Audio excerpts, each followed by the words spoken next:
As photos of Johnson speaking into the mic started to circulate Twitter, some users pointed out that his fly may have been down, showing his pebbles. Now I won't lie, at first I didn't even notice because I was too focused on the fact that at any minute, this man was about to rip his shirt in half. Although the wardrobe choice in itself was a little questionable, wearing a matching maroon or burgundy type shirt and pants combo, it seems whatever was happening down there has caught a lot of people's attention. Now I'll be honest with you guys, I can't say for sure what's going on down there. Was it that his fly was down, or that was just an extra long zipper? I really don't know, it's really hard to tell, but one thing's for sure, the internet is enjoying themselves having a laugh at Johnson's expense. And boy, I can't wait till I do a film with him and then he sees this video and then threatens to kill me. That being said, it appears there are more people praising Dwayne's presence prior to the game as he fired up fans and introduced the two conference champions in the LA Rams and Cincinnati Bengals moments before kickoff. Prior to the game, Johnson also shared some thoughts on Instagram with a photo including a caption mentioning how grateful he was for the opportunity. The caption included, I quote, "Life has come full circle as I will stand on the 50-yard line at the Super Bowl and galvanize, bring together and electrify 80,000 plus passionate football fans who love the game like I do. Funny how life works sometimes. My football dreams failed, but many years later, they kinda came true, in a much bigger and more influential way. Grateful." Kanye West recently posted a series of images on his Instagram calling out Pete Davidson and Kim Kardashian. One of the posts features a photo of Pete Davidson and Machine Gun Kelly in their underwear fooling around. He captioned the photo, "No, you will never meet my children." On the second slide, it's a picture of his text conversation with Pete Davidson. Now that photo is cut off so we can't really make out the full text, but it seems like Pete is saying he will never get in the way of his kids and Kim, and how they go about raising their kids is none of his business. He ends the message saying that he hopes they can all be friends one day. So Pete is trying to be civil, and clearly Kanye is not. That same day he posted a picture of Pete Davidson and called him a dickhead. In the caption he said, and I quote, "Look at this head. I wonder if Instagram gonna shut down my page for dissing Hillary Clinton's ex-boyfriend." For reference, he previously posted a photo of Pete Davidson's tattoo of Hillary Clinton, hence why he referred to him as Hillary's boyfriend. That's not all, folks. Kanye is not holding back.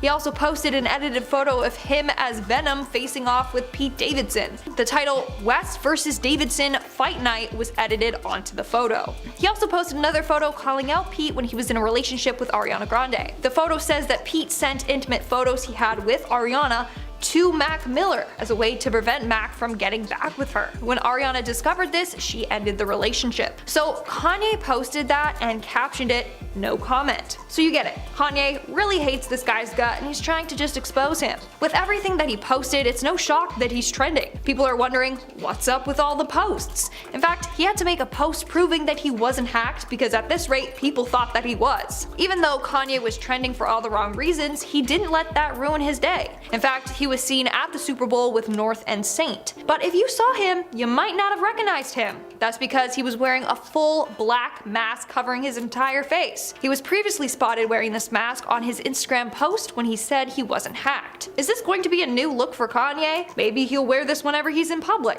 Who knows? I will say though, it seems like Kanye regrets his wardrobe choice. Judd Apatow was sitting near Kanye at the game and posted on Instagram a photo of Kanye wearing that mask and captioned it, and I quote, "I'm sitting near Kanye. He seems very hot and sweaty in the mask. I overheard him say, 'Man, I wish I didn't go with the mask today, but now that I'm in, I can't really bail on it. Do you think I could lose it at halftime? Seems like a logical place to make a change.' His friend said, 'No, you have to commit.' Then Kanye said, 'I wish we would have cut some more vents in this thing.' Then his pal said, 'I told you to go with the creepy contact lenses, but you didn't listen. You never listen, go Rams.'" Now, Judd is a comedian, so maybe this whole thing was a joke, or maybe Kanye really did have that conversation with his friend. In an update post, Judd revealed that Kanye eventually did take off the mask. Alright, so Drake has apparently been getting into the crypto space, at least in the sense that he's got some Bitcoin, which he wagered on tonight's Super Bowl matchup between the Rams and Bengals. More specifically, Drake decided to put a ton of faith in his good friend and star wide receiver Odell Beckham Jr. to have a big night, and it seems his bets are already paying off. Taken to his Instagram account, Drake posted a screenshot of 3 different bets he placed for a grand total of just under $1.3 million.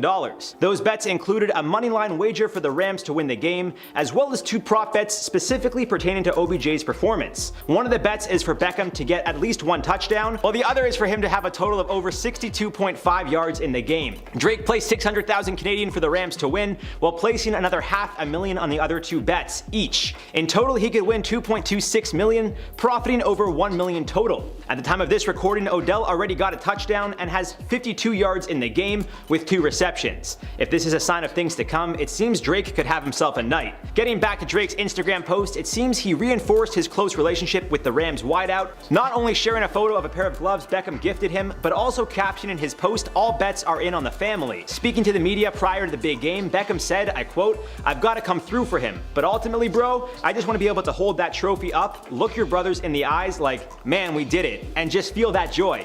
Honestly, I feel like if I play my game, I catch everything that comes my way, I make the plays, I stay locked in, one play at a time, all of those things are very possible. And it seems things currently are heading in that direction, with the Rams leading the game 13-10 with just over 5 minutes left in the first half. He started off playing the song in the club and was upside down on the stage. Now the stage looked like a house with open rooms, and in each room you could see the artist alongside their backup dancers. In fact, being upside down was throwing homage to his In the Club music video from 2009. In that video, there's a scene where we see 50 Cent upside down while singing. For those of you that are knowledgeable about his songs and music videos, that was like a nice Easter egg to see. As he's singing, you had a number of dancers surround him while in flashy outfits, kind of like a party scene. As he was upside down for a brief period of time, you see the dancers around him right side up. And obviously, being upside down, the color was rushing to his face. And you knew that he was upside down because his chain was dangling in his face. But it was amazing that his vocals were the same. Like, that's talent, to be able to sing the same standing up as you would being upside down. Quickly though, he was right side out, but you know how it is when you go from being upside down to right side up? The blood was rushing to his face. That would make anyone dizzy. Plus, he had to continue singing and showing off his moves. For his performance, he was wearing a white tank top with black pants and a white headband, which is important because if you know his In the Club song, he wore that same white headband in the video. I personally just love Easter eggs. You know, if you know his history and his songs, then you would have picked up on this too. Let me know in the comments below if you did. After his performance, Mary J came on stage to sing Family Affair. So we've all been there, at the McDonald's drive-thru or front counter, absolutely blitzed out of our mind, ask that daunting question, what can I get for you? And that's exactly what McDonald's decided to capitalize on. The corporation decided to poke fun at the average consumer who is always overwhelmed with their range of options by making a commercial featuring a bunch of actors and some more notable faces such as West and NASCAR driver Bubba Wallace. And it also featured Ryan Reynolds, who voices Grimace, the purple McDonald's character, which that in itself blew my mind. But we're not here to talk about everyone's second favorite Canadian actor, obviously me being your favorite. No, instead we're here to talk about Yeezy.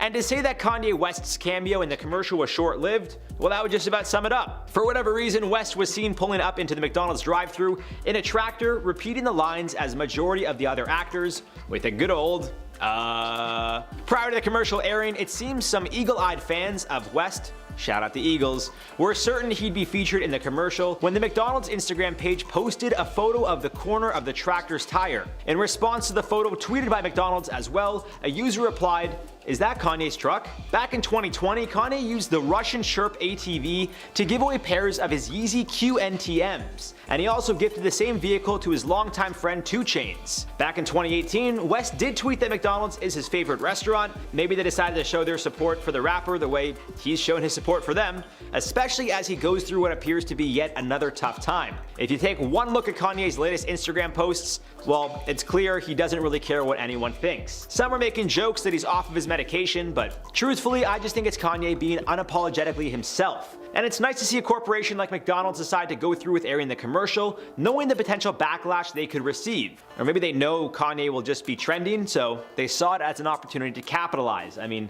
he was trending over the Super Bowl earlier today on Twitter.